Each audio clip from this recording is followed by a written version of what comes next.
This is the Lockpicking Lawyer, and what I have for you today is a Kryptonite KryptoLok Series 2 disc lock. This lock is designed to be fitted around the disc brake rotor or the sprocket of a motorcycle, thus immobilizing a wheel and deterring most forms of rollaway theft. Kryptonite gives this lock a 6 out of 10 security rating, which I do think is fair. Underneath this rubber, we have a 1/2 inch thick hardened steel shackle that's secured into the lock body with a locking bolt on one side. The other side is secured into the lock body by the curved shape of the shackle.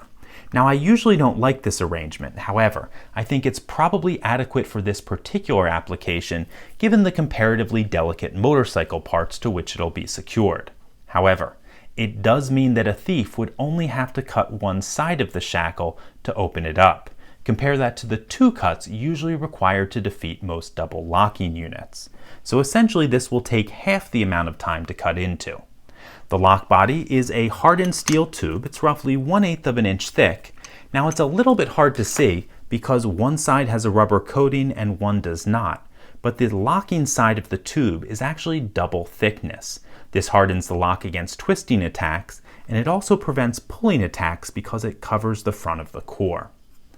If I did have one complaint about the build, it would probably be the plastic used on the inside to support the locking mechanism. And there's also a zinc housing for the core. Those 2 issues may open the lock up to heat attacks.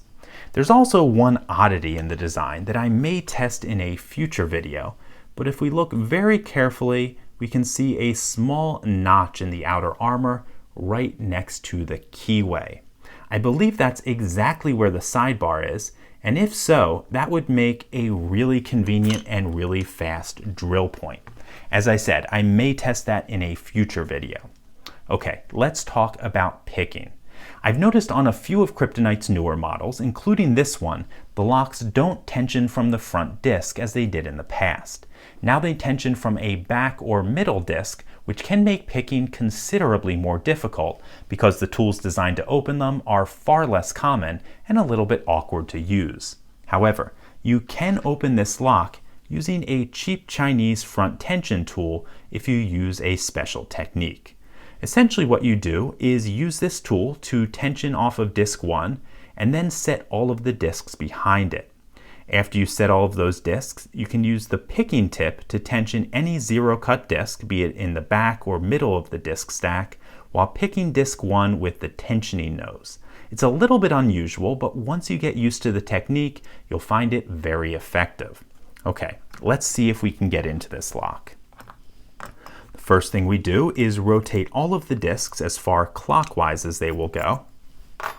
Then I'm going to insert this picking tool and try to put the tensioning nose on disc 1.